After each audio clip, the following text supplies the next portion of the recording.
Es mala suerte que soy yo que tiene que presentar a Eduardo, porque conozco tan bien a Eduardo que puedo hablar toda la noche sobre él. Y sin más, entonces debo cortarme y decir que es un honor, un placer presentarle, y que él es una persona muy interesante, y seguramente que su charla también va a ser muy interesante.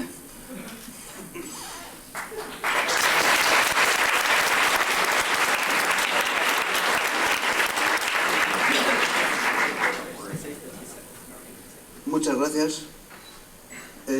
Lo primero que tengo que decir es que es para mí una satisfacción enorme, una distinción muy grande, el ver mi nombre entre estos nombres tan ilustres de la astrofísica, estos gigantes de la astrofísica o gigantes del pensamiento de la humanidad en general.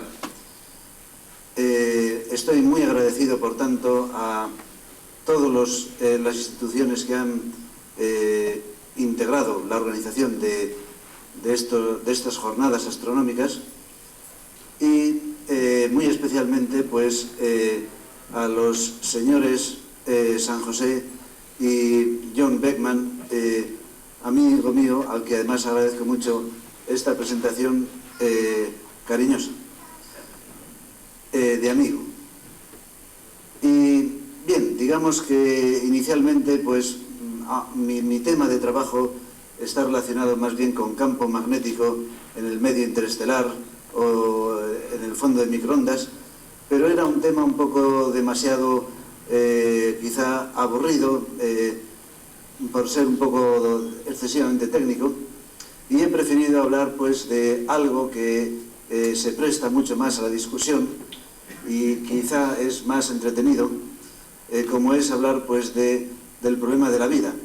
Claro que yo no soy un biólogo y por tanto no voy a hablar nada de biología. Bueno, pues la vida es un fenómeno que se puede dar en el universo. Hay una rama interesante que es la astrobiología, aunque yo tampoco soy un astrobiólogo. Pero bueno, pues como astrofísico soy un físico, y entonces pues en la vida, en el problema de la vida, pues la física tiene en principio mucho que decir. Y pues voy a suscitar temas viejos que incluso podríamos decir que hasta están un poco pasados de moda, pero a veces se pasan los problemas de moda, pero no se pasan los problemas. Y el problema físico de la vida, el punto de vista termodinámico de la vida, pues es un punto de vista interesante. Y entonces me voy a centrar básicamente pues en dos problemas. Uno es la termodinámica de un ser vivo, es decir, como máquina térmica, y otra relacionada con la probabilidad o improbabilidad de que se forme la vida. Son desde luego cuestiones muy generales, y a pesar de ser tan generales pues se prestan mucho a la discusión y a la polémica.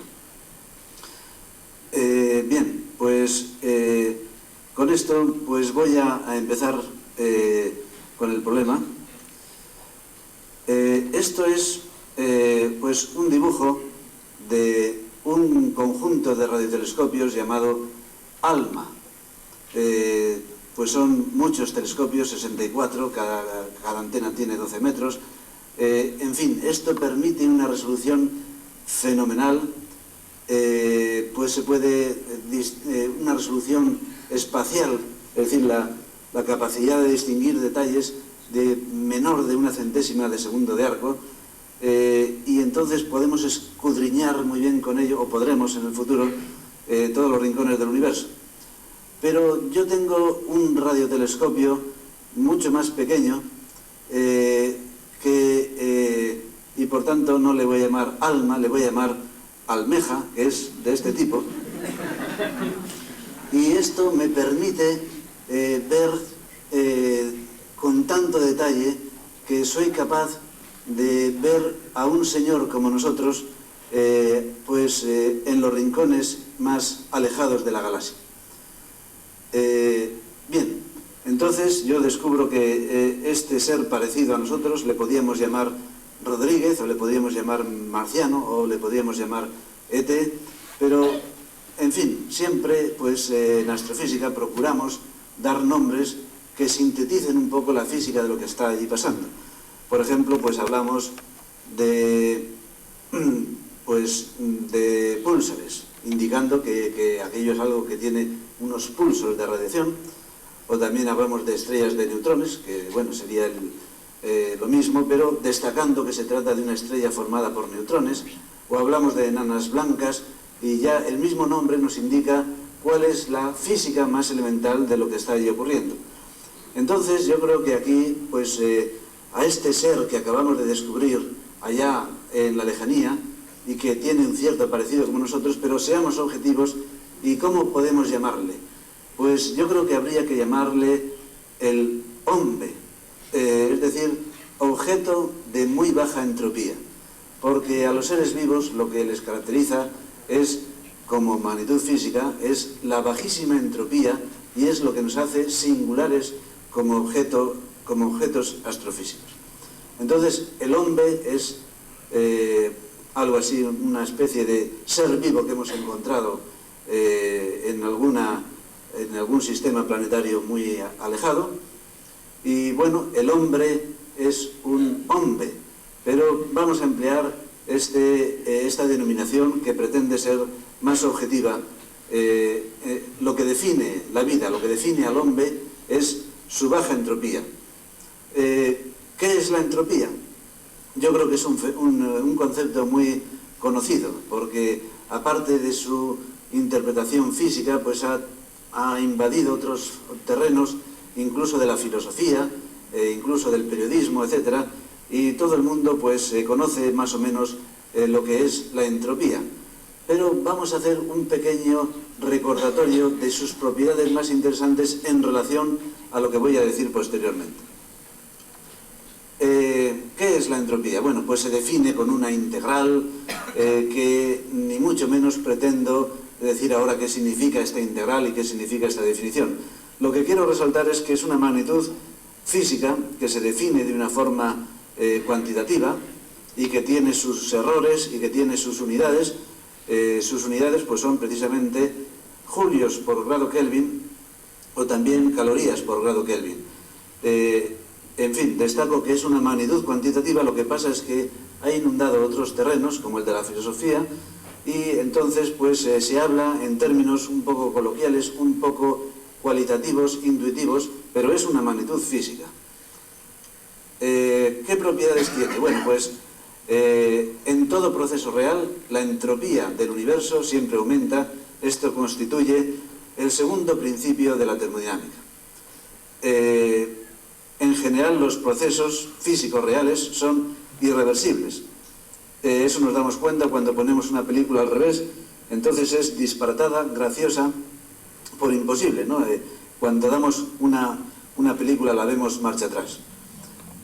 Por darnos una idea de esta estimación cuantitativa, pues si se cae una piedra, digamos de 1 kilo, desde 1 metro, la entropía del universo aumenta en 3 centésimos de julio por grado Kelvin.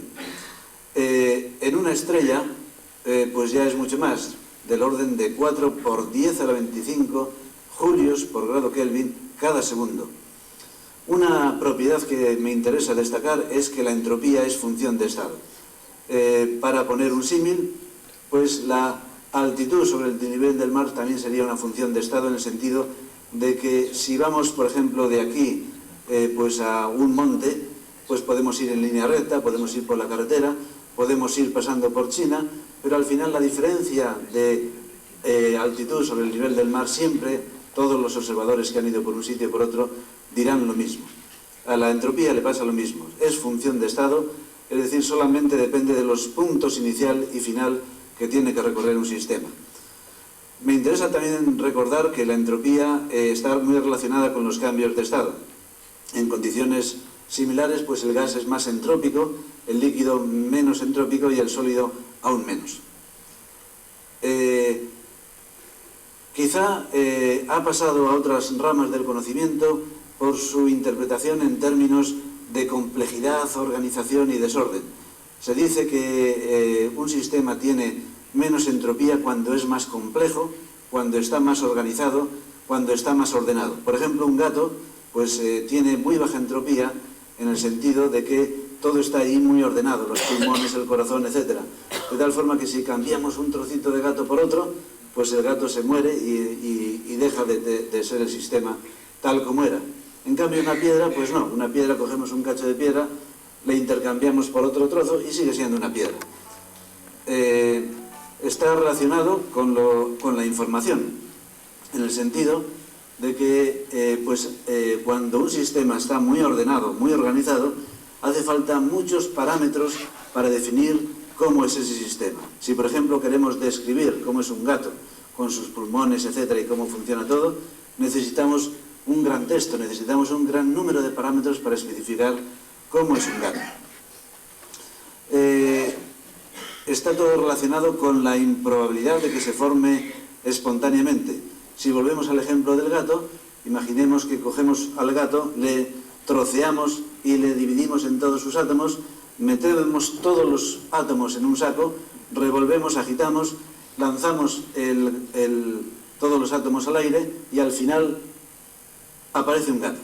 Pues eso no ocurrirá seguramente porque es muy improbable que se produzca el gato, es decir, el gato tiene muy baja entropía. Y por eso decimos que el hombre tiene muy baja entropía. Bien, también recordemos que la entropía, para comparar grados de improbabilidad, pues en principio debemos recordar que depende de la masa. Cuanto más masa tiene un objeto, pues entonces más entropía tiene. Incluso una forma de comunicar entropía a un sistema es darle calor o darle masa. Si producimos un flujo de masa hacia un sistema o también un flujo calorífico, entonces la entropía aumenta. Eso es algo que también va a jugar un papel aquí después. Y quizá para ver esta interpretación estadística, pues acabo con un párrafo sobre esta interpretación que podría parecernos una frase de Groucho Marx. Dice, en un sistema hay estados más probables y estados más improbables. Lo más probable es que el sistema evolucione de un estado menos improbable a uno más probable. Bien, pues también está muy relacionado con el tiempo. Claro, si decimos que la entropía siempre aumenta, estamos indicando implícitamente que la entropía aumenta cuando el tiempo aumenta. Entonces, está muy relacionado con el paso del tiempo. Es incluso algo que caracteriza ese flujo del tiempo que nosotros sentimos también. La entropía es, por así decirlo, como un pasatiempo. Y debido, pues quizá a esto y debido a esta interpretación estadística, digo que pasó a la filosofía debido al filósofo Bergson y incluso diría yo a Machado, que introdujo el concepto de entropía implícitamente en la poesía.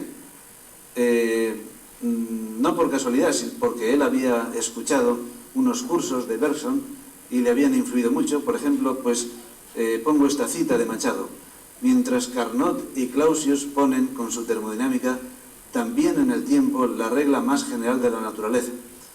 Y ciertamente, pues aunque él no lo decía explícitamente, sus poesías, pues como la de muchos poetas, están impregnadas de ese sentimiento del paso, del flujo del tiempo. Baste un ejemplo. Dices que nada se pierde, si esta copa de cristal se me rompe, nunca en ella beberé, nunca jamás. Bien, pues nosotros, los hombres, somos los objetos más complejos y más organizados de todos los objetos astrofísicos conocidos. Y eso es algo que caracteriza al hombre, su bajísima entropía. Es decir, que somos como unos puntos singulares, una especie de agujeros negros de la baja entropía.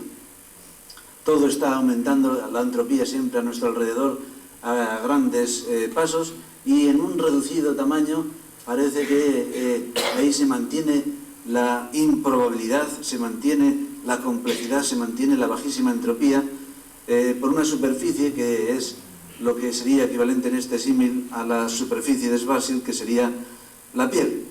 la piel limita un espacio de mucha improbabilidad, de mucha organización, y lo limita de un mundo completamente tendiendo a la desorganización. Bueno, el símil del hombre con los agujeros negros no es muy apropiado, porque más bien los agujeros negros pues son lo contrario que los hombres. Los agujeros negros son los objetos de mayor entropía. Bien, quiero también, pues, para finalizar este pequeño bosquejo de la entropía recordatorio, pues decir una fórmula que constituye, bueno, está escrita, es en el epitafio de su descubridor Ludwig Boltzmann.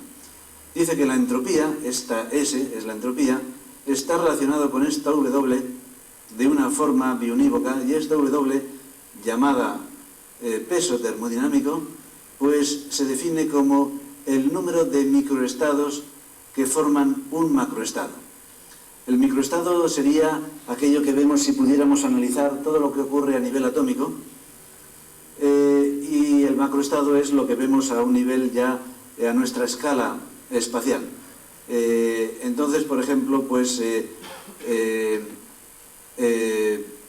una piedra pues tiene muchos microestados en un macroestado, porque si intercambiamos sus átomos, pues ahí no pasa nada aparentemente.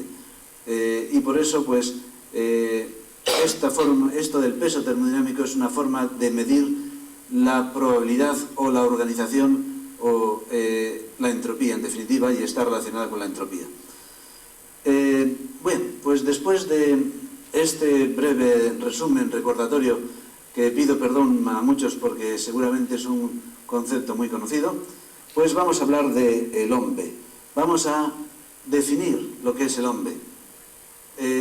Yo diría que una característica que formaría parte de la definición es que el hombre utiliza energía química. Por ejemplo, pues quizá la más habitual entre nosotros es que una molécula orgánica más oxígeno proporciona agua, dióxido de carbono y energía. Es una ecuación química de la ecuación de la vida, muy conocida, pero en fin, desde el punto de vista de la entropía, si la reacción en el sentido de a la derecha sería un aumento de entropía, mientras que hacia la izquierda, que es en definitiva la formación de vida, pues supondría la disminución de entropía. En fin, sea como sea, sea cual sea el tipo de reacción química que se utiliza, el caso es que podría ser algo importante en la definición de hombre, que es algo que para moverse utiliza energía química, de tipo químico. Bien, una segunda propiedad sería que el hombre es estacionario. Seguramente me va a costar más convencerles de que esto es así. Que el hombre es estacionario significa que no cambia con el tiempo. Entonces, claro, me dirán, ¿cómo no va a cambiar? Si cuando vemos a alguien le decimos, hombre, pero si estás más canoso, o estás más gordo, o estás más no sé qué. Pero lo que ocurre es que somos tan sensibles a esos pequeños cambios que produce el paso del tiempo, que no podemos apreciar el hecho más significativo de que prácticamente, a pesar de las canas, ese hombre es casi igualito que antes. Porque lo lógico sería decir, hombre, Pepe, no decir, hombre, Pepe, ¿cómo has cambiado? Lo lógico sería decir, no has cambiado nada, por de pronto yo sé que eres Pepe, y además sigues teniendo 2 pulmones, una columna vertebral, tienes unos ojos y tu voz, vamos, te he reconocido. Eso es lo más destacable, es decir, que lo más destacable es que no cambiamos. Hombre, cambiamos al final y cambiamos al principio, nos pasa como a las estrellas, ¿no? Pero durante toda la vida, pues prácticamente somos estacionarios. Básicamente estacionarios. Bien, suponiendo que les haya convencido, entonces el hombre come. ¿Qué come? Pues tiene que comer masa, porque hemos dicho que utiliza energía química y entonces la energía química va asociada a la masa. El hombre tiene que comer masa. El hombre tiene que comer energía, porque ya hemos dicho que la utiliza para su movimiento, para su trabajo, para su desplazamiento. Veremos luego también otra importante utilización de la energía que come el hombre. Pero en fin, de la energía, del balance de energía no nos importa hablar mucho, porque todos estamos muy acostumbrados, casi estamos bombardeados con las dietas y los balances calóricos, y esto es muy conocido. Pero quizá conviene insistir un poco más en el balance de entropía. Y también podríamos decir que comemos placer. Bueno, pues como somos estacionarios y no cambiamos en el tiempo, aquello que comemos lo tenemos que eliminar. Y entonces pues debemos eliminar masa. Todos sabemos cómo se elimina masa, y tenemos que eliminar energía con nuestro funcionamiento, bueno, ya lo sabemos cómo, ¿no? Pero ¿qué pasa con la entropía? Si la entropía es desorganización y nosotros somos seres organizados y te estamos comiendo entropía, porque a ese flujo de masa que se entra por la boca va asociado un aumento de entropía, entonces tenemos que tener mecanismos de eliminación de entropía. ¿Qué podemos hacer para eliminar la entropía? Bueno, primero deberíamos de tomar alimentos bajos en entropía, es decir, de tomar alimentos complejos, moléculas complicadas, moléculas organizadas, moléculas orgánicas. Por ejemplo, pues un buen alimento son las proteínas.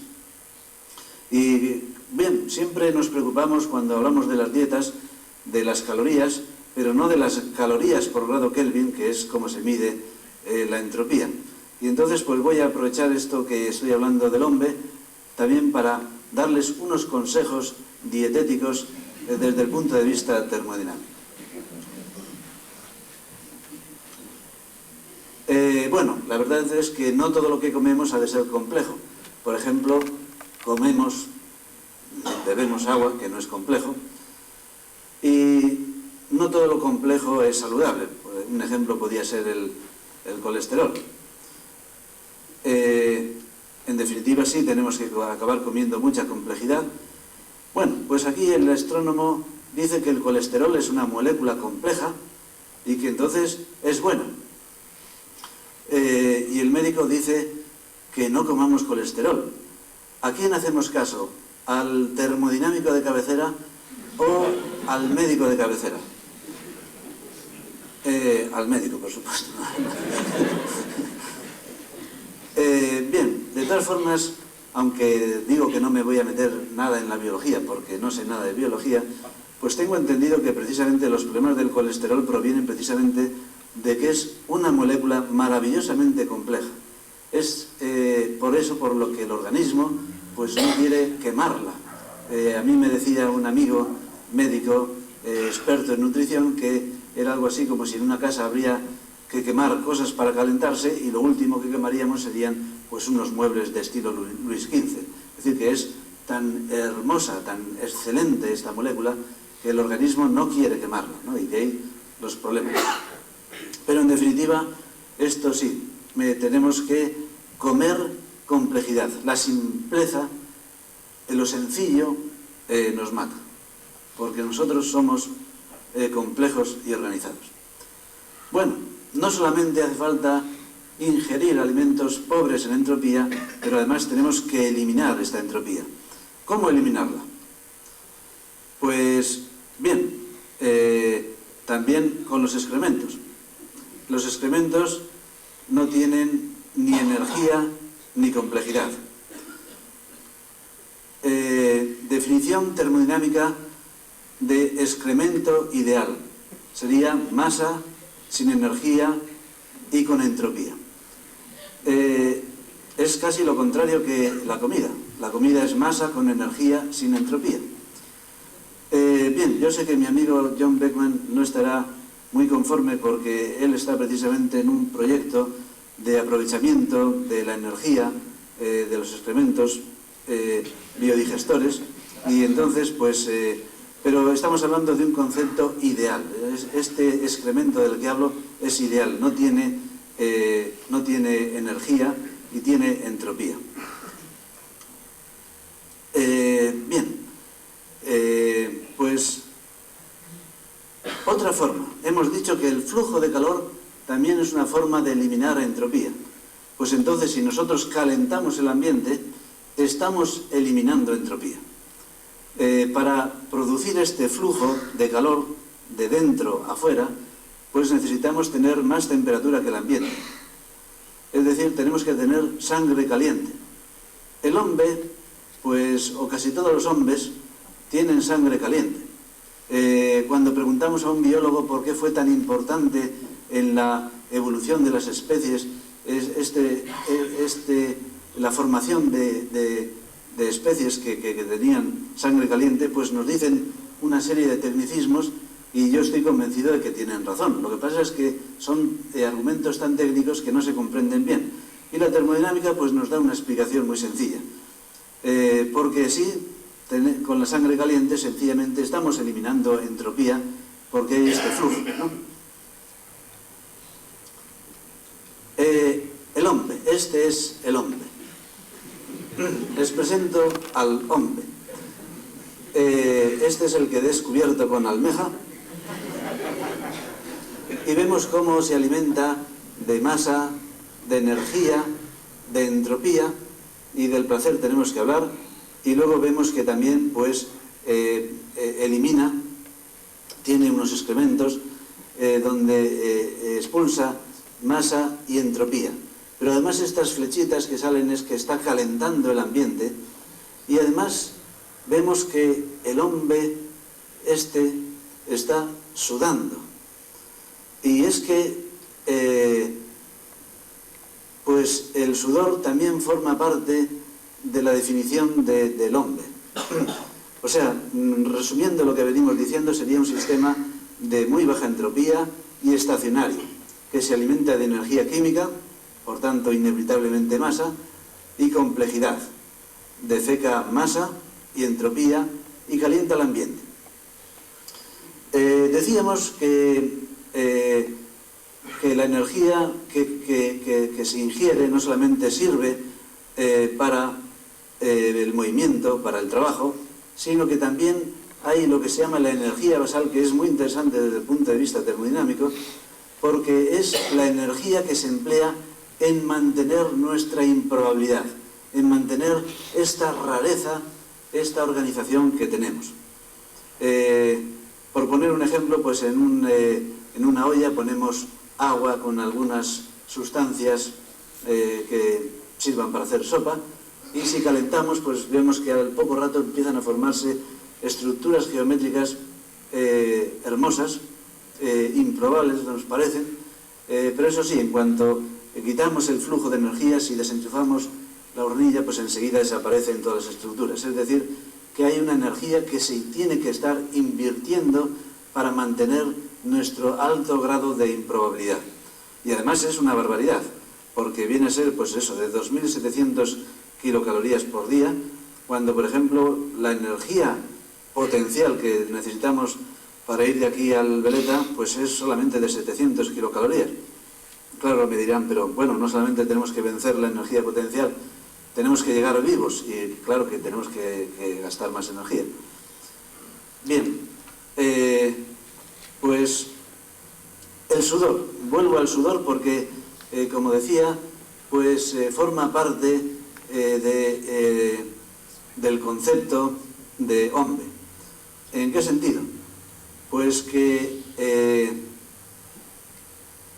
el vapor de agua tiene mayor entropía que el agua líquida, y entonces en la evaporación que se produce pues estamos eliminando también entropía.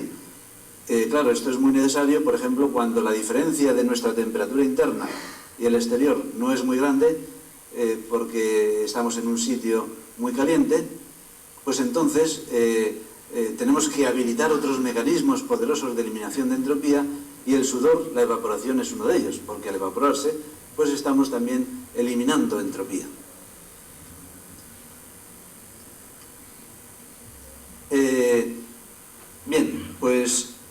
es otra forma de eliminar este auténtico veneno del hombre, que es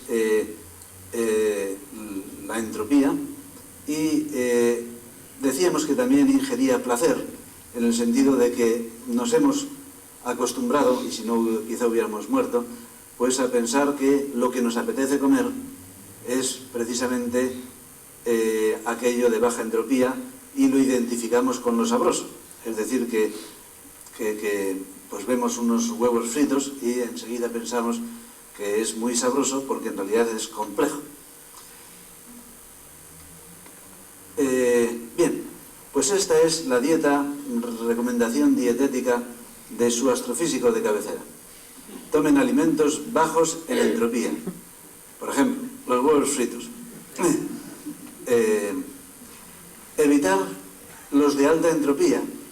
Por ejemplo, no comer arena, que es muy simplota. Y también, pues, no comer excrementos, que ya hemos dicho que los excrementos tenían mucha entropía. Bien, veo que estoy diciendo muchas cochinadas. ¿Y por qué estoy diciendo estas cosas? ¿Por qué nos hace gracia? Bueno, no sé por qué hacen gracia las cochinadas, pero el caso es que todo esto parece cochino porque todas las formas de eliminación de entropía pues las interpretamos como el veneno de nuestro vecino. Este vecino se está desprendiendo de su entropía y nosotros, que sabemos que es un veneno, nos alejamos de ello. Entonces no nos gustan ni los excrementos del vecino, ni el sudor, ni cualquier otro mecanismo de eliminación de su veneno. Al contrario, la comida pues es un acto social, porque es la complejidad que es agradable. Pero el veneno, el desalojo de este veneno, pues se hace ya más aisladamente. Bien, esto pues es otra vez nuestro hombre que está sudando y que está eliminando su veneno. Hombre, el hombre, o casi todos los hombres, o algunos hombres, son inteligentes. Esto quizá debería de formar parte de la definición, aunque, en fin, un mosquito también podía ser un hombre. Bueno, pues, pero la inteligencia, pues quizá hay que destacarla, porque es que si nosotros somos de muy baja entropía, el cerebro ya es lo menos entrópico que existe en la naturaleza. Su peso termodinámico es prácticamente cero. Su organización es tal que sus partes más pequeñas llegan a funcionar a nivel cuántico. Es la gran maravilla de la naturaleza. ¿Qué es el cerebro? Bueno, pues cuando lo pensamos, no quiero entrar en estas cuestiones porque, en fin, las maravillas del cerebro, pero la mente, pensar que todo nació de un nervio fotosensible de algún animal muy primitivo, y que poco a poco se ha ido complicando, se ha ido formando una maraña de nervios, y al final somos capaces no ya de la inteligencia, sino de la consciencia, y de preguntarnos qué es esto del universo. El recuerdo, que es algo que empezó con el aprendizaje, un animal que dice, si paso por aquí me pueden echar un chorro de agua y entonces no paso, y de ahí pues hemos llegado a la imaginación, que es una especie, utiliza casi el mismo mecanismo, de que es algo así como el recuerdo de lo que no ha ocurrido. El lenguaje, que pasa de la interjección, que un animal que avisa a otro de algún peligro hace un grito, y poco a poco esto se ha ido convirtiendo y ha llegado a la lógica. En fin, no hace falta que insista mucho en esta maravilla del cerebro. Y bien, pues estas son consideraciones muy generales del hombre como máquina térmica, destacando un poco más el aspecto de la entropía, que es menos conocido que el de la energía. Ahora voy a tratar del segundo aspecto del problema. ¿Cómo?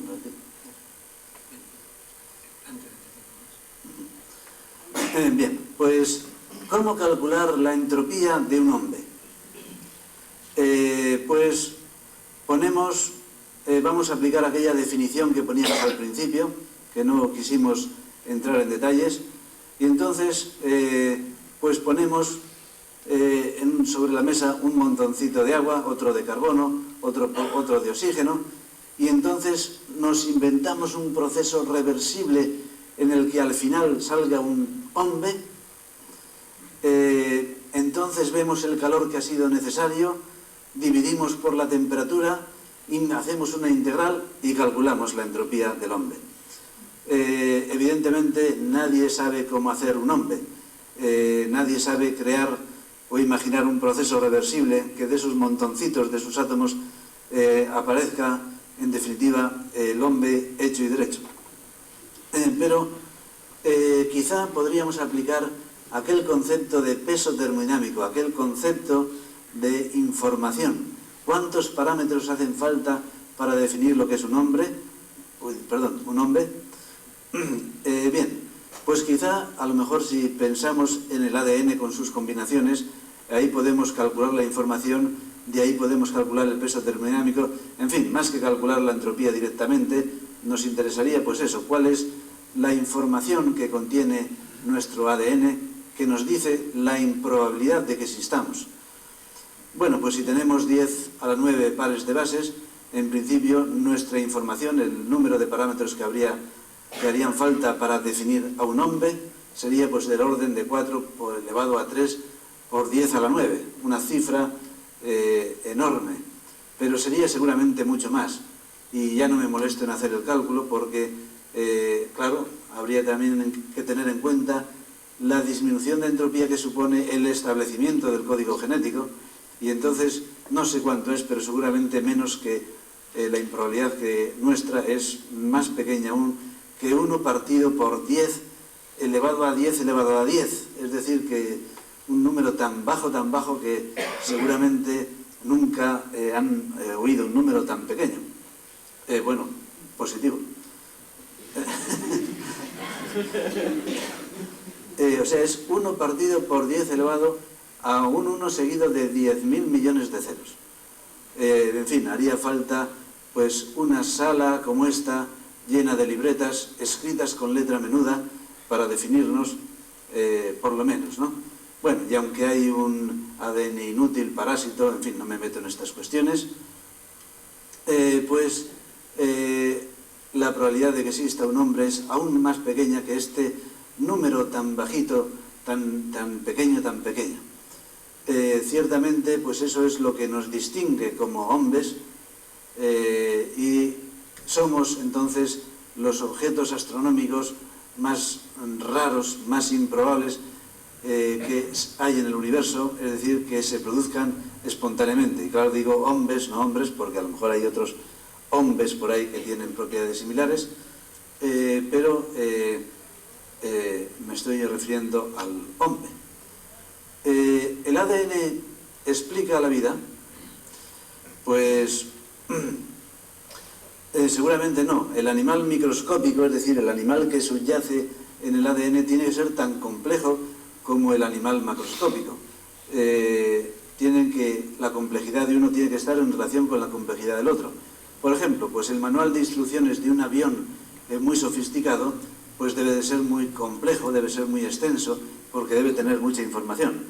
Y si el ADN luego nos tiene que reproducir, pues tiene que ser tan complejo y tan extraordinario, tan maravilloso como nosotros, los hombres. Algunas propiedades, no me meto en estas propiedades, pero eso de que el ADN, algo tan largo, tan lleno de complejidad, que se lea en minutos. Una proteína se crea en 10 segundos, son propiedades maravillosas, como que un pájaro se pueda echar a volar. Una sola célula luego se especializa y forma 200 células de tipos diferentes.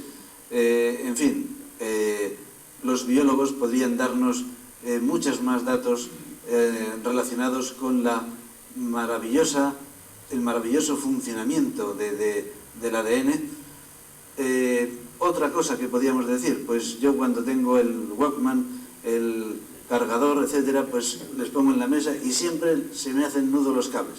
Y el ADN, que es una molécula tan larga, y encima retorcida y luego ahí compacta y nunca se hace nudos, pues bien, digamos que desde el punto de vista físico pues es un poco un problema no resuelto el de la formación de la vida. Los biólogos saben perfectamente lo que pasa, han hecho muy bien su misión, los químicos, hasta los filósofos podríamos decir, pero la física no ha hecho bien la tarea. Parece que a base de decir que no lo entendemos ya nos hemos cansado y decimos que es algo trivial, pero yo creo que no es trivial. El hombre pues no hace falta más que fijarse en cualquiera de sus propiedades, en cualquiera de ellas, y vemos que tiene que ser de una improbabilidad en su formación muy grande. A veces se nos simplifica el problema diciendo, pero bueno, si no es tan difícil, porque primero pues se crearon los aminoácidos, bien. Luego pues de los aminoácidos pues salieron las proteínas, bueno pues luego el gato. Y a mí me gusta poner el siguiente ejemplo que también está relacionado con la improbabilidad de formación y además con ese aspecto que decía de que la entropía es función de estado. Imaginemos que ponemos una baraja y levantamos la primera, le preguntamos a alguien, ¿la primera carta cuál es? Y va el otro y dice, el rey de oros. Dice, a ver, anda, es verdad, el rey de oros. ¿Cómo lo has sabido? Dice, pues muy fácil. Primero pensé si eran oros, copas, espadas o bastos. Dije, oros. Bueno, eso no es tan difícil, la probabilidad es 1/4. Luego dije, ¿será figura o no será figura? Pues será figura. Bueno, eso no es tan difícil, la probabilidad es 3/10. Luego dije, ¿y será rey, caballo o sota? Pues será rey, eso no es tan difícil, la probabilidad es 1/3. Pero luego hay que multiplicar todas las probabilidades y al final es 1 partido por 40, lo que era al principio, ¿no? Es decir, que no porque dividamos el proceso en sucesivos pasos, que con toda seguridad han ocurrido, pues estamos entendiendo bien el proceso de que se está formando algo improbable. Hay algunas teorías que han querido aliviar en cierto modo esta improbabilidad. Una de ellas podríamos decir que es la teoría de la panspermia, aunque la teoría de la panspermia, tal como la han propuesto sus autores, pues dice que la vida tiene un origen extraterrestre, pero continuo, y entonces pues no alivia quizá tanto las probabilidades. Pero si la vida se hubiera formado en algún punto de la galaxia y se hubiera podido transmitir de unas estrellas a otra, entonces ya la improbabilidad que tenemos quedaría multiplicada por el número de estrellas de la galaxia o algo así, y por lo tanto se aliviaría un poco esta improbabilidad de formación. Pero, en fin, es una teoría que no se puede decir que sea muy ortodoxa. También ha habido pues un gran filósofo físico, Prigogine, que ha reflexionado mucho sobre la vida y ha dejado una gran escuela, y nos dice cosas muy interesantes. Nos habla de la disección, que cuando tenemos sistemas complejos, pues entonces lo que hacemos es dividirle en sistemas simples que podemos estudiar por separado. Pero luego hay que poner todos los sistemas simples juntos otra vez y entonces aparece una complejidad que no habíamos tenido en cuenta. Nos habla esta teoría cómo se pasa del caos extremo, se llega al orden, y nos habla de emergentismo, es decir, que las propiedades del todo son bastante más que la suma de sus partes, y nos habla de muchas cosas que son interesantes, pero quizá, en mi humilde opinión, pues nos dice más lo que hemos hecho mal para querer entender la vida desde el punto de vista físico que cómo hacerlo bien. Bien, también pues a veces se nos dice que tenemos, que sí, que somos muy improbables, pero que ha habido miles de millones de años de intentos. Y casi diríamos, bueno, en todo caso habría miles de millones de años para destruirnos si por casualidad alguna vez nos hubiéramos creado. Bien, pues el hombre es un ser, podríamos también una definición alternativa sencilla, el hombre es un ser con entropía prácticamente cero a una temperatura prácticamente ambiente. Digo esto porque, claro, en el cero absoluto todos los sistemas tienen entropía cero y eso, pues, claro, pero no, el hombre es que está a temperatura ambiente y tiene una entropía prácticamente cero. El hombre es pequeño. He tenido que descubrir el hombre con esa almeja entonces cuando pensamos en el universo pensamos en estas cifras astronómicas. El tamaño del universo nos hace sentirnos pequeños. El universo observable tiene unos 14.000 millones de años luz. Es algo así como 10 elevado a 26 veces más grande que un hombre. O sea, un 1 seguido de 26 ceros. Tiene una masa de unas 10 elevado a 45 veces la masa del hombre. En fin, podríamos decir de estas cifras astronómicas que siempre nos aturden y que nos invitan a la humildad y nos hace apreciar nuestra insignificancia y nuestra pequeñez. ¿El hombre es pequeño? Pues no, señor. No es cuestión de tamaño. Una galaxia tiene 100.000 millones de estrellas, pero un hombre tiene 10 billones de células, 100 veces más que estrellas una galaxia. Tiene 10 a la 11 neuronas, tantas como estrellas una galaxia. Claro, podríamos decir, pero una célula es muy pequeña comparada con una estrella. Pero una célula es mucho más compleja y organizada que una estrella.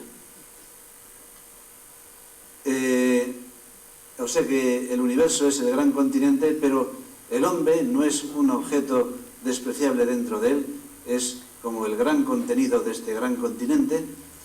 Y querría finalizar diciendo que el hombre es algo tan improbable, tan improbable, tan improbable de que se produzca espontáneamente, que hemos demostrado que el hombre no existe. Muchas gracias.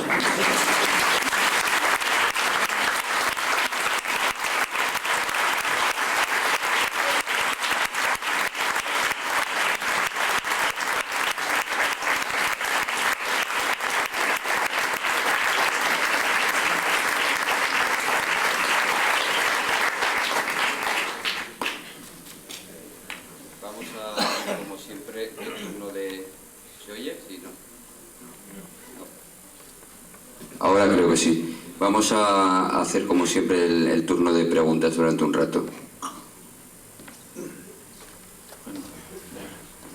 Preguntas. Antes de las preguntas tengo que decir que yo siempre pensé que Eduardo era un hombre, ahora se ha demostrado su no existencia, pero sí, es un hombre, un organismo maravilloso de baja estatura.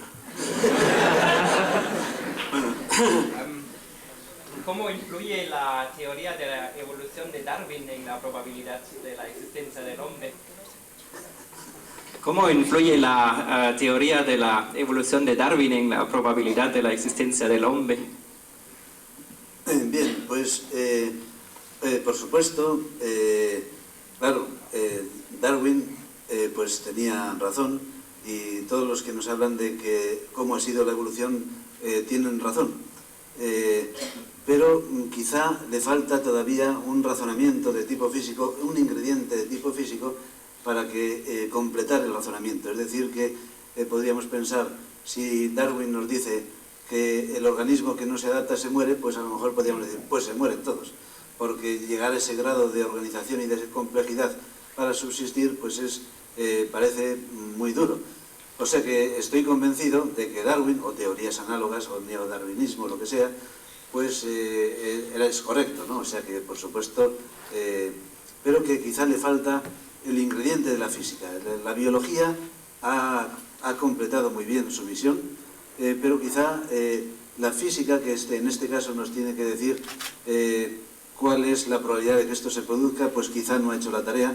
Es algo así como si vemos una piedra que sí sabemos por dónde ha seguido en su camino por un monte, aquí hay una rozadura, aquí por aquí ha pasado la piedra, pero al final, aunque sepamos perfectamente por dónde ha ido la piedra, cuál ha sido la evolución de las especies, a lo mejor no sabemos, luego nos damos cuenta que la piedra ha ido cuesta arriba.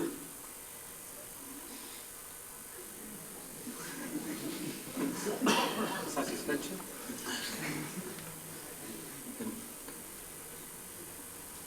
Sí.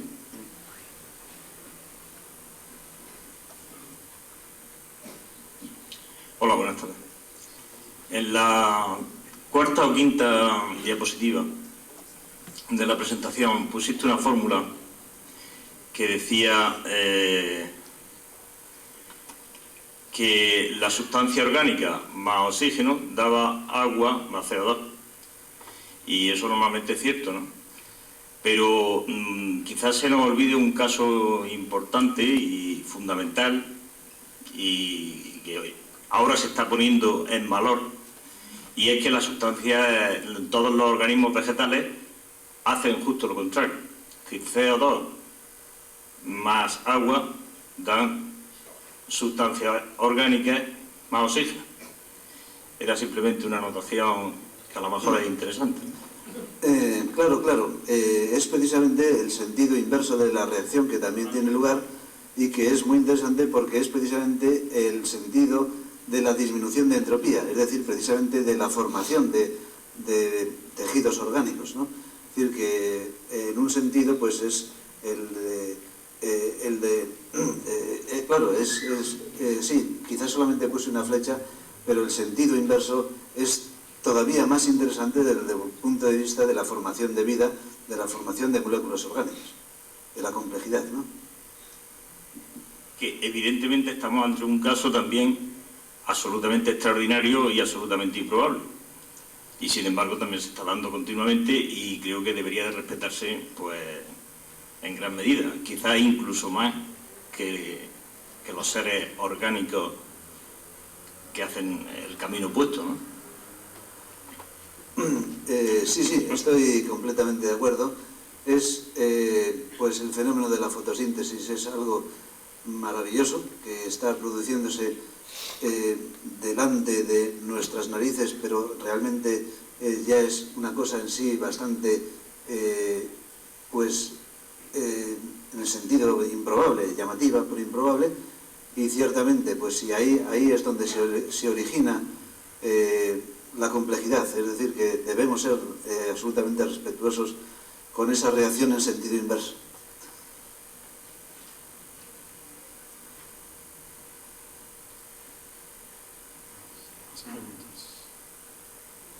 Sí, ahí hay una pregunta.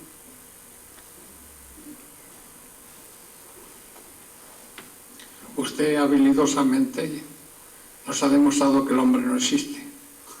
¿Qué hacemos aquí? Es que somos bichitos.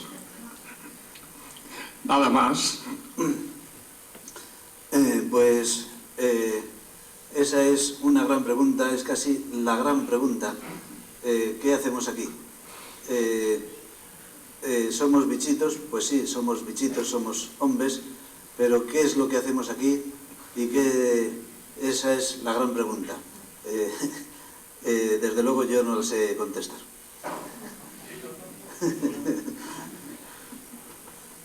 Sí, ahí.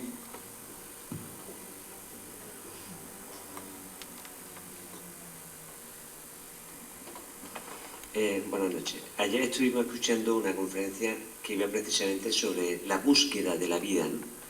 Y resulta curioso porque, bueno, se veía como algo probabilístico o bastante probable en cuanto al número de estrellas que hay en el universo y con ellos planetas y posibilidades. Y precisamente esta noche ha ido casi de lo contrario, ¿no? De lo improbable de la vida. Yo es la primera vez que he oído algo parecido, me ha parecido excelente, ¿no? Hay mucho campo o gente que está estudiando al respecto en el aspecto físico de la vida. Pues yo diría que efectivamente hay una tendencia actualmente a decir que todo es probable, que si encontramos planetas similares a la Tierra, pues entonces encontraremos vida, que si hay agua, entonces encontraremos vida, pero lo cierto pues es que solo tenemos hasta ahora un ejemplo, que es la vida en la Tierra. Yo también he oído a mucha gente decir que es un proceso natural y que se está produciendo en muchos sitios del cosmos. Y con toda seguridad que es un proceso natural, porque aquí pues prácticamente en cuanto la Tierra adquiere las condiciones que tuvo para producirse la vida, se produjo. Y seguramente hay vida extraterrestre. Pero, o sea, yo realmente, a pesar de la última transparencia, pues sé que el hombre existe, ¿no? Y entonces, si existe, tiene que haber un proceso natural que lo forme. Lo que pasa es que yo prefiero decir, pues como Boltzmann o los físicos del siglo XIX, que decían, pues no lo entendemos, cómo en un mundo que tiende a la desorganización, que es lo que implica la termodinámica, se están produciendo organismos, cada vez hay organismos con menos entropía. Y entonces para mí pues sí que resulta paradójico. Yo diría todavía que no lo entendemos. Lo que pasa es que entiendo que esto es un problema polémico. Sí es verdad que hay gente que dice que esto es un fenómeno natural, seguro que lo es, pero eso no quiere decir que lo entendamos. Ese es mi punto de vista, que seguramente aquí habría muchos otros que opinarían otra cosa.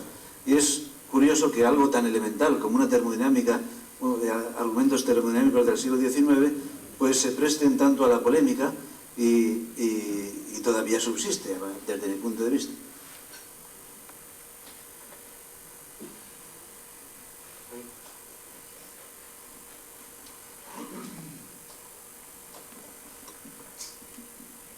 Hola, buenas tardes. Yo es que el complejo de entropía, ¿no?, todavía no me ha quedado muy claro. Era para ver si lo podía volver a explicar. Me parece que lo que he entendido yo era algo así como la complejidad de un ser, ¿no?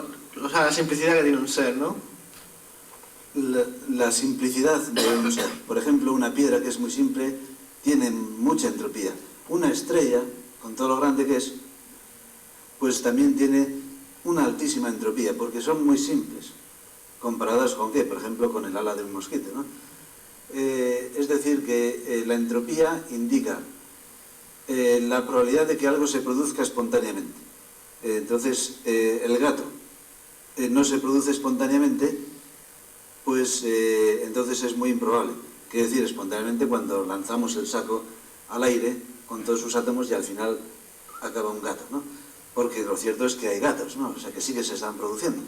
Pero, de todas formas, yo me refiero a que sin padres ni madres, de pronto, pues aquí aparezca un gato, ¿no? Es muy improbable, aunque estén todos los átomos por aquí y puedan... Por ejemplo, Hoyle, pues ponía este ejemplo, que es como si tenemos una chatarrería, viene un ciclón, produce un viento y al final sale un avión volando de toda la chatarra, ¿no? Eso es muy improbable, ¿no? Pues yo creo que el ejemplo de Hoyle era muy bueno, pero todavía la improbabilidad de que se produzca el gato es todavía mucho mayor, ¿no? Buenas tardes, Eduardo. Me llamo Emilio López, soy de la Asociación Orión de Almería y quería hacer el siguiente comentario. ¿Realmente la física es una herramienta, pregunto, válida como para averiguar cosas sobre la vida? Porque quizás durante siglos nos estemos, por lo menos los físicos, ¿no?, devorando los sesos para hablar sobre vida, y quizás esa herramienta no sea la adecuada. Por eso también se podría explicar tanta laguna. Sería un poco como hablar de que si el color azul es sabroso o no, es absurdo. Le pregunto que si la física es una herramienta para hablar sobre la vida. Es una pregunta con mucha enjundia. Yo en principio pues pienso que tenemos que tener una explicación natural de todo y que luego nuestros razonamientos les metemos dentro de la física, dentro de la termodinámica, dentro de lo que sea, y esas divisiones ya... pero en definitiva, pues sí, entre lo que... a mí me gustaría que la física lo explicara, aunque una vez hablando con un físico mismo, pues me recordó esta pregunta me ha recordado aquello, porque yo dije, es que no veo cómo la física puede explicar esto, y me dijo con toda sencillez, ¿y por qué tiene que explicarlo la física? Pues es una pregunta que está en el borde del precipicio de la filosofía. Y entonces, pues, no me atrevo yo a tirarme por el precipicio. y digo que es una pregunta con mucha enjundia, que si nos hablamos de los razonamientos más puramente académicos, pues entonces sí, la física tendría que tener ahí su intervención, y tendría que tenerlo pues la biología. Lo que pasa es que, pero a lo mejor resulta que nos estamos haciendo una pregunta quizá imposible. Yo tengo la tendencia que todo es explicable en términos de argumentos, y además pues a lo mejor unos son creyentes, otros no son creyentes, pero creo que hasta los creyentes quieren una explicación natural de las cosas que observamos. Y entonces pues yo pensaría que sí, que la física, a mí me gustaría que diera la respuesta, y seguro que la tiene, pero que no por eso debemos de hacer trivial el problema, que a mí me da la impresión de que muchos físicos, astrobiólogos, están haciendo trivial la pregunta. Sin embargo, si me permite, usted con su charla ha concluido la cosa muy razonable. El ser humano tan poco probable de que exista, que no deberíamos de existir. Sin embargo, de hecho, estamos aquí preguntándonos estas cosas.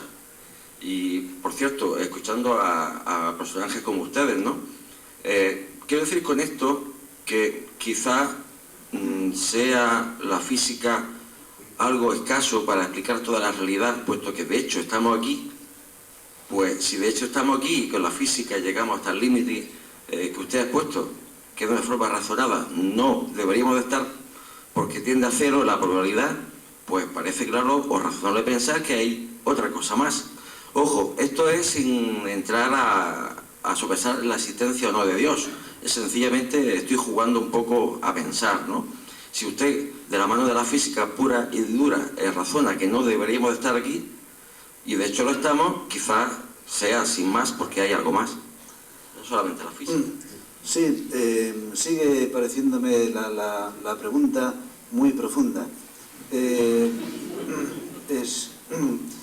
Yo no sé bien contestar a eso.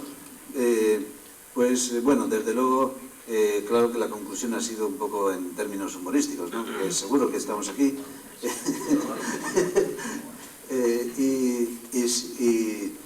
Pero, en fin, y yo diría, la física tiene la respuesta, pero creo que no la ha encontrado.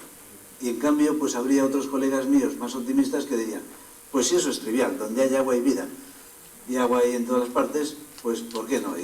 Pero el hecho de que siempre que en la Tierra donde hay agua y vida, no quiere decir que en otros planetas la haya, ¿no? Es decir, solo tenemos un ejemplo, y estamos haciendo estadística con un solo dato, ¿no? Con un solo planeta. Si estamos hablando del hombre y todos pensamos en el hombre, si hace 65 millones de años no hubiera caído un meteorito o hubiera pasado algo, el hombre no seríamos nosotros, no seríamos a lo mejor los mamíferos, sería probablemente algún tipo de reptil. Sin embargo, la improbabilidad de que el sistema nervioso se hubiera generado resulta que existiría. Va un poco en la misma línea de la pregunta anterior. Yo no quiero entrar en temas religiosos. A lo mejor bastaría con la hipótesis de Gaia, no lo sé. Pero el caso es que cuando hablamos de hombre, me parece una lúcida idea. No tenemos por qué ser el hombre. Puede ser, no sé, cualquier otro ser vivo que haya llegado a nuestra complejidad y ahora estaríamos aquí pues con alas o con otro argumento anatómico. Sí. El hombre es un hombre, pero hay hombres potencialmente que no son hombres, ¿no? Vamos, incluso yo diría que esto sería válido pues para un ser vivo. Es decir, que también un mosquito podría considerarse un hombre, o un ser extraterrestre que seguramente tiene unas características muy diferentes. Y bueno, pues hemos supuesto algunas, por ejemplo, que se alimenta de energía química. A lo mejor hay seres extraterrestres que se alimentan de otro tipo de energía.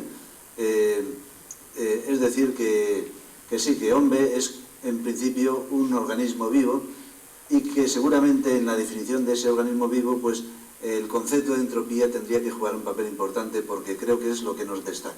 Pero no habría pero es posible un plan, es decir, que eso esté planificado sí. para que la improbabilidad sea real, o sea, se haga tangible.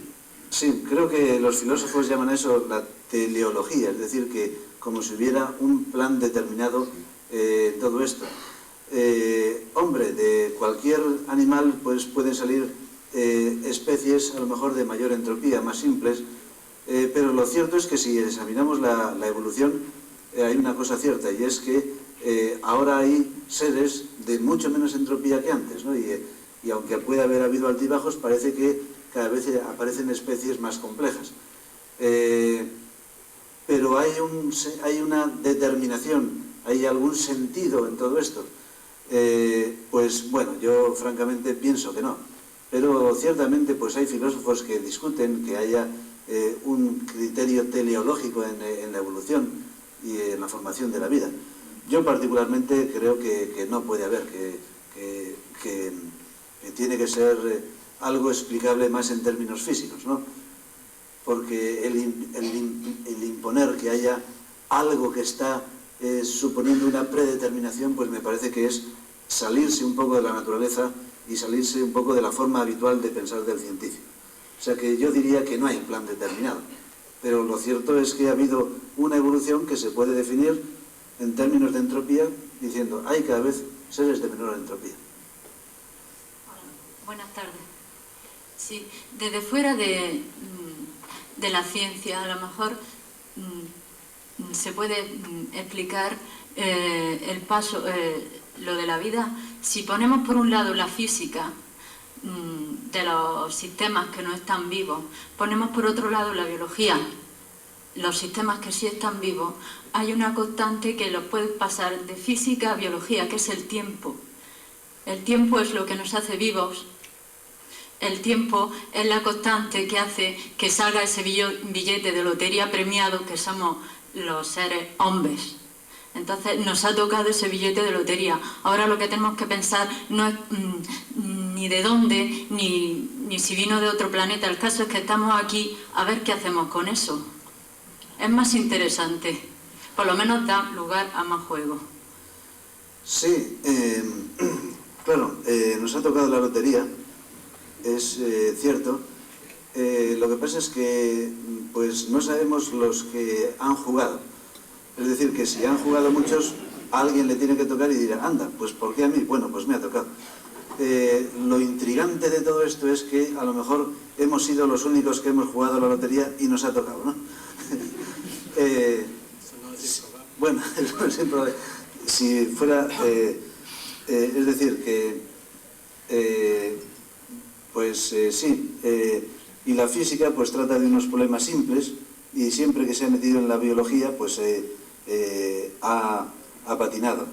Yo creo que somos eso, pues unos seres que somos, además de baja entropía, pues muy inestables, estamos en completo desequilibrio, ¿no?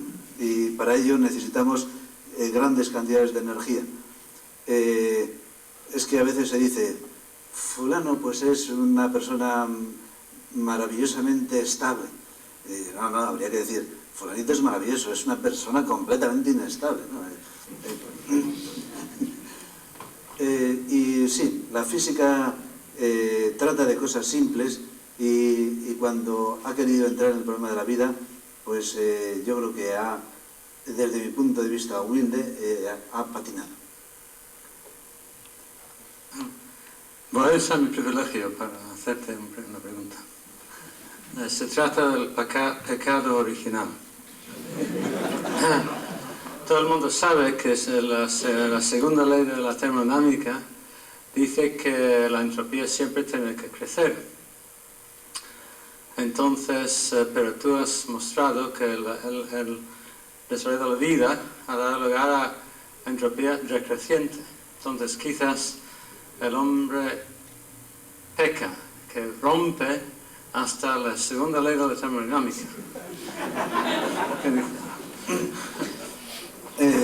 Bien. Incluso sí, creo que alguien dijo que el segundo principio de la termodinámica le había enunciado Dios por primera vez cuando dijo: trabajarás con el sudor de tu frente, ¿no? Pero volviendo a la termodinámica, claro que hay que decir que lo que dice el segundo principio es que en un sistema aislado la entropía aumenta. El universo, como está aislado, ¿con quién va a estar si no va a estar aislado el universo? Siempre aumenta. Pero el hombre no está aislado, es decir, que no va contra el segundo principio de la termodinámica el que ahí disminuya en los seres vivos la entropía, ¿no? O sea, no está en contradicción con ningún principio. Pero ciertamente pues sería un mundo ideal si la entropía pudiera disminuir, porque entonces podríamos... en fin, las propiedades tan maravillosas de un mundo donde la entropía disminuye serían estupendas, y el pecado original se podría interpretar así en los términos humorísticos de John Beckman, diciendo: pues ahora te castigo a que aumente la entropía. Hola de nuevo. No quería hacer notar que el hombre, cuando empieza su formación, empieza con un proceso de aumento de entropía. De las células primarias pues van pasando a 4, 8, 10 y así sucesivamente hasta que se convierte en un bebé al cabo de 9 meses y nace, ¿no? Y a partir de ahí sigue aumentando su entropía hasta que tiene 25 o 30 años, ¿no? O sea que no siempre ni es estable, ni... O sea, la cosa es de otra forma, ¿no? Es bastante más compleja, y hay aumentos de entropía y hay disminuciones, y al final hay una disminución de entropía y luego hay un aumento total de entropía. O sea que la entropía está bien pues para entender algunas cosas o hacer una aproximación, pero tampoco es un arcano que resuelva ningún tipo de problema como se está planteando, ni muchísimo menos. Que por cierto, pues dentro del mundo de la física, la misión del físico evidentemente es obviar todas esas historias de orientación religiosa y que no van a ninguna parte más que al campo de la fe, donde realmente pues todo es cuestión de creer o no creer. Yo soy de los que no creen. Bien, pues yo desde luego no he pretendido que la entropía sea la única forma de entender el problema de la vida, es decir, que ni mucho menos, ¿no? Creo que hay este ingrediente que hay que tener en cuenta, pero ni mucho menos pienso que haya limitado el problema, que el problema claro que es más complejo y es un problema biológico y hay muchas cosas, ¿no? No he pretendido pero sin embargo esto es algo que tiene una sencillez, y que esta sencillez se tiene que estar cumpliendo, y que es un ingrediente importante en la discusión. En cuanto al el asunto religioso, pues yo ya digo, yo me definiría también casi, ¿por qué no? Pues como un no creyente con algunos patinazos, pero no creyente, y bueno, pues creo que es un poco independiente. Cuando queremos hacer unas jornadas como estas, una cosa científica, pues lo que queremos es buscar la explicación de los fenómenos naturales, y sea uno creyente o no lo sea, pues el creyente también quiere que eso se pueda explicar. Es decir, que el creyente no es una persona que diga: lo que no entiendo, pues me lo explico religiosamente, ¿no? O sea que todos queremos que haya una explicación natural de las cosas naturales. Y finalmente, pues al principio, digo que cuando hablamos de improbabilidad es más bien la entropía específica por unidad de masa, porque claro está que cuando el hombre crece va aumentando de masa y va aumentando de entropía, pero la entropía específica quizá ya está en el ADN definida, es decir, la información ya está en el ADN, y cuando va creciendo el hombre va creciendo la entropía por la masa, pero la información, la improbabilidad de formación, la entropía específica, yo pienso que no varía ya desde el mismo momento de la gestación. No vale la pena ir a la universidad.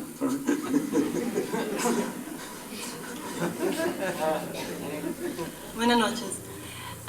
ha tocado el punto del placer, sin entrar mucho en detalles, pero lo ha mencionado como algo importante porque habló de que el hombre se alimenta por algo que es químico, que tiene masa y energía, y me gustaría saber qué valor, cómo llega a la conclusión que el placer puede ser algo que va al final, que le ayuda como energía al hombre para tener una complejidad que tenemos. Sí, lo cierto es que algo inestable, algo de baja entropía, algo de... necesita energía, pero yo creo que su pregunta es ¿y cómo es que esa energía se invierte para producir la baja entropía? Creo que interpretaba así la pregunta, ¿no? ¿El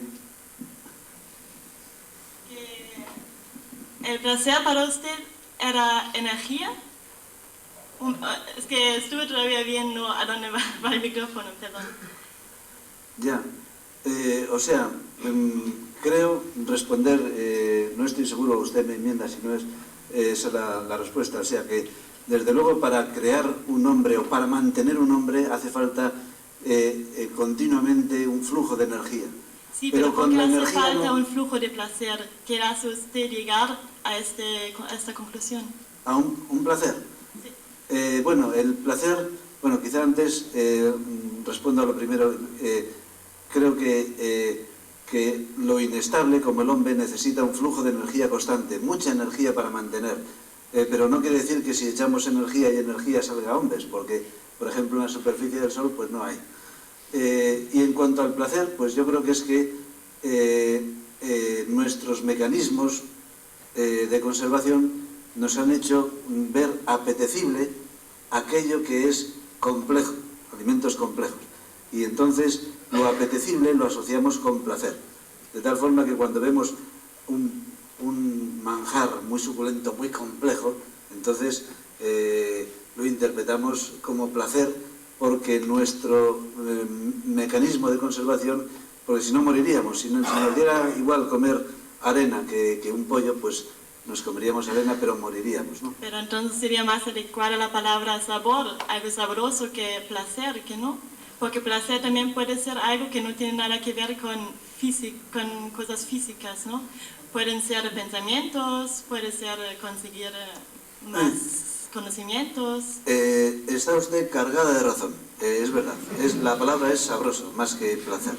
Vale.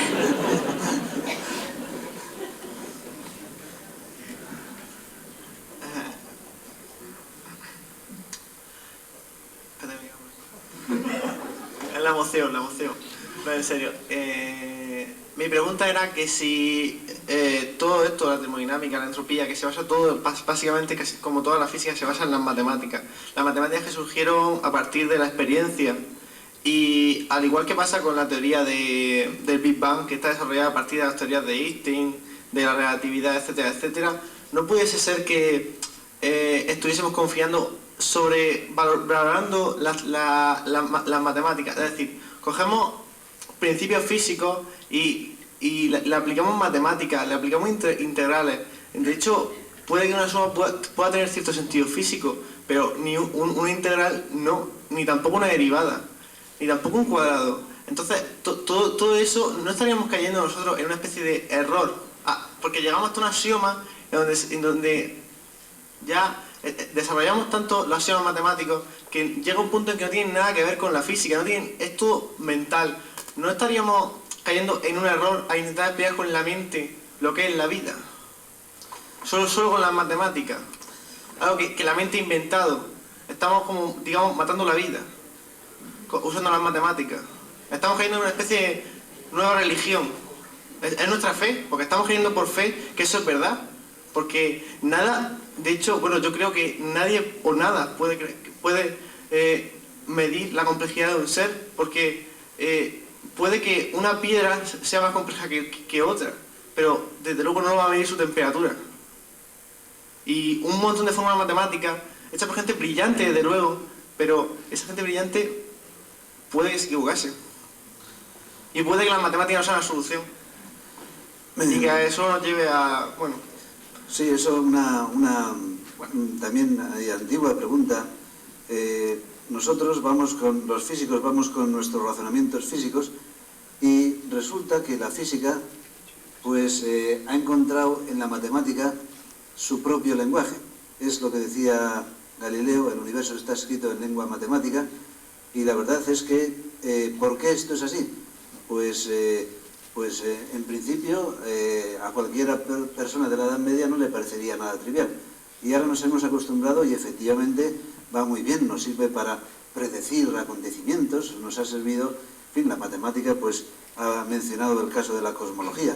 Evidentemente ahí, a base de razonamientos puramente matemáticos con unos axiomas de tipo físicos, unos principios físicos, pues se ha llegado a hacer una serie de predicciones y a entender, en cierto modo, cómo el universo evoluciona. Es decir, ¿por qué la naturaleza emplea ese lenguaje matemático? ¿Por qué? Pues es algo que, desde un punto de vista filosófico, pues no está tan claro.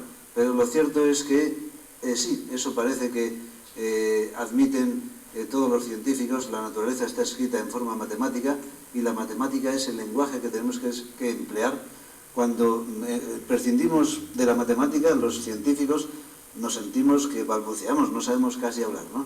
Porque estamos acostumbrados a decir tal cosa y enseguida ponemos unas fórmulas en la servilleta, etcétera, etcétera. ¿Por qué la matemática es como el lenguaje de la física, el lenguaje de la naturaleza? Pues quizás sea una pregunta filosófica dura. Lo cierto es que es algo que desde hace tiempo, desde hace pues prácticamente 4 siglos, admitimos y funciona muy bien. Perdón. Sí, tenemos tiempo para este comentario. Últimamente se ha descubierto que es un gran avance científico en medicina la aplicación de unas fórmulas matemáticas para ver el resultado del crecimiento de los tumores. Y ha sido un gran avance porque se ha curado el cáncer de hígado en fase terminal, que le quedaban 2 meses, aplicando esa fórmula matemática y aplicándole justamente lo que tiene el cuerpo, una serie de recorridos que son los neurológicos. Así que el desarrollo de las matemáticas todavía no está suficientemente aclarado en todos los procesos, solamente es tener fe. Pero la matemática y la física, la energía por seguir. Sí, yo también he seguido este descubrimiento con ilusión casi, porque ciertamente sería un descubrimiento que ojalá se confirme. Y sí, ahí efectivamente pues ha habido una combinación de médicos y matemáticos, y hay ciertos procesos biológicos que se explican con una matemática sencilla, creo que es una ecuación de difusión, y en fin, me parece un descubrimiento muy esperanzador. Sí. Bueno, yo creo que vamos a tener que cortar porque son las 10 y habéis mostrado más que paciencia, pero parece que no ha sido necesario porque la charla ha sido intrigante como mínimo y nos ha dejado mucho que pensar. Creo que me ha enseñado a mí, por ejemplo, que el hombre es muy contaminante, porque para decrecer nuestra entropía tenemos que aumentar la entropía de todo lo demás. Somos los últimos contaminantes. Pero gracias por enseñarnos lo que es la entropía de una forma tan amena. Nunca creía que iba a haber una audiencia tan grande absorta por la entropía.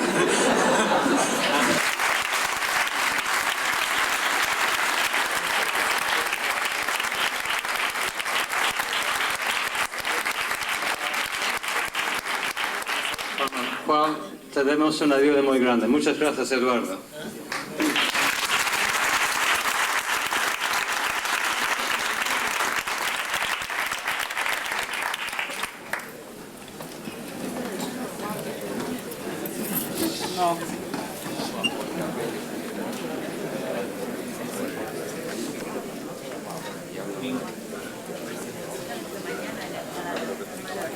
Muchas gracias.